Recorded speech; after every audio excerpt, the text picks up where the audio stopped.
बहुत समय पहले की बात है। पहाड़ों और खेतों से घिरे एक छोटे से गांव में एक गरीब किसान रहता था, जिसका नाम रहीम था। रहीम मेहनती और नेकदिल इंसान था। उसके परिवार में उसकी पत्नी आयशा और एक छोटा बेटा अमान था। उनके पास ज्यादा दौलत नहीं थी, लेकिन दिल बहुत बड़ा था।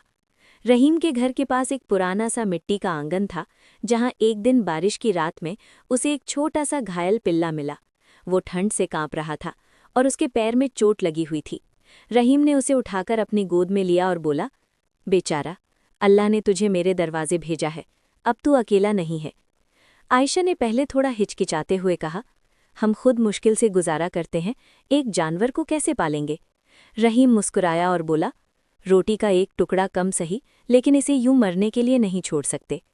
उस दिन से वो पिल्ला उनके घर का हिस्सा बन गया। अमान ने उसका नाम रखा शेरू।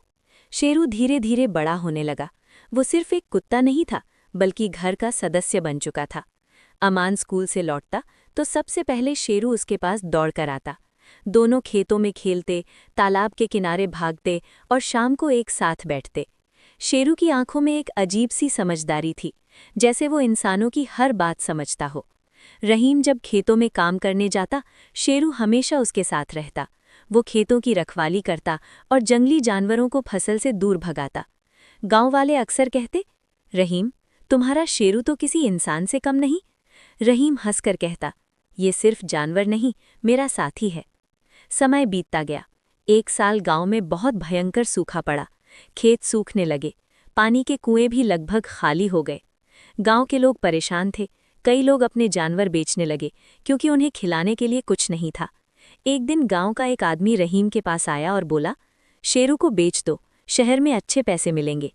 रहीम ने सख्त लहजे में कहा, दौलत के लिए दोस्त नहीं बेचे जाते। शेरू जैसे उसकी बात समझ गया, वो आकर रहीम के पैरों के पास बैठ गया। उसी सूखे के दिनों में एक रात अमान अचानक घर से बाहर निकल गया। तेज आंधी चल रही थी। अंधेरा इतना था कि कुछ दिखाई नहीं दे रहा था।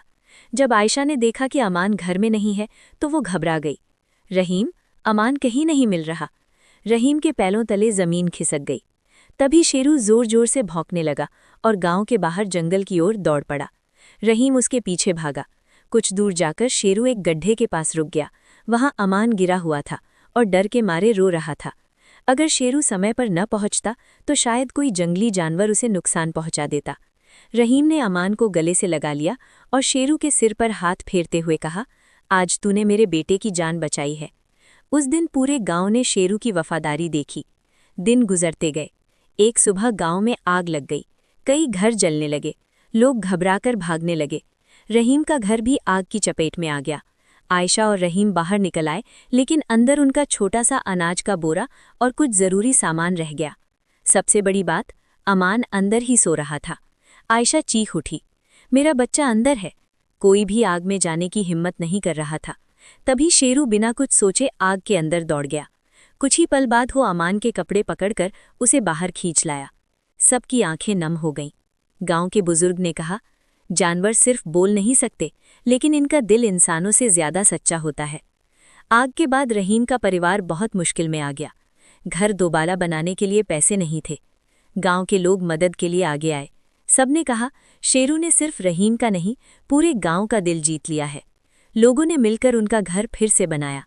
शेरू अब पूरे गांव का प्यारा बन चुका था। कुछ महीनों बाद गांव में एक नई मुसीबत आई। रात को खेतों में जंगली सूअर और नीलगाय आने लगे, जो सारी फसल बर्बाद कर देते। गांव वाले परेशान थे। रहीम ने रात में खेतों की रखवाली शुरू की और शेरू उसके साथ रहता। एक रात कई जंगली जानवर खेत में घुस आए। शेरू ने जोर जोर से भौंकना शुरू किया और उन पर झपट पड़ा। उसकी आवाज़ सुनकर बाकी गांव वाले भी आ गए। उस रात फसल बच गई। गांव के मुखिया ने कहा, अगर शेरू ना होता तो इस साल हम सब भूखे मर जाते। ये पहली बार था जब गांव वालों को समझ आया कि जानवर सिर्फ साथी ही नहीं, इंसानों के लिए बहुत फायदेमंद होते हैं। समय बीता। शेरू बूढ़ा होने लगा था। उसकी चाल धीमी हो गई थी, लेकिन उसकी आंखों में वही प्यार था। अमान अब बड़ा हो चुका था। एक दिन उसने अपने पिता से पूछा, अब्बू, लोग कहते हैं जानवर सिर्फ जानवर होते हैं, क्या ये सच है? रहीम मुस्कुराया और बोला, नहीं बेटा, जानवर अल्लाह की एक खूबसूरत नेमत है। ये प्यार, वफादारी और एहसान का मतलब सिखाते हैं। जो इंसान जानवरों से प्यार करता है उसका दिल कभी बुरा नहीं हो सकता। एक सर्द रात अचानक रहीम की तबीयत बहुत खराब हो गई। गांव में डॉक्टर नहीं था, शहर बहुत दूर था।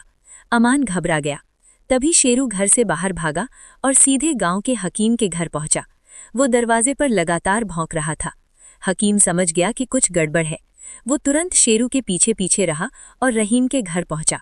समय पर दवा मिलने से रहीम की जान बच गई। हकीम ने कहा, आज इस जानवर ने फिर साबित कर दिया कि वफादारी सिर्फ इंसानों की चीज नहीं। कुछ साल बाद शेरू बहुत बूढ़ा हो गया। एक दिन वो आंगन में चुपचाप लेटा था। अमान उसके पास बैठा और उसकी आंखों में देखने लगा। शेरू की आंखों में वही प्यार था जो बचपन से था। धीरे से उसने अमान का हाथ चाटा और फिर उसकी सांसें थम गईं। पूरा घर रो पड़ा। ऐसा लग रहा था जैसे परिवार का कोई सदस्य चला गया हो। रहीम की आंखों से आंसू बहते हुए निकले। उसने कहा, आज हमने एक जानवर नहीं, अपना सबसे वफादार दोस्त खोया है। अमान ने शेरू के लिए खेत के पास एक छोटा सा स्थान बनाया। वहां एक पत्थर पर लिखा, वफादारी का दूसरा नाम शेरू। सालों बाद अमान बड़ा होकर गांव का सबसे सम्मानित इंसान बना। वो हमेशा लोगों से कहता, जानवर सिर्फ हमारे काम आने के लिए नहीं है, वे प्यार, सुरक्षा, दोस्ती और इंसानियत का सबक सिखाते हैं। जो इंसान जानवरों से प्यार करता है उसका दिल कभी बुरा नहीं हो सकता।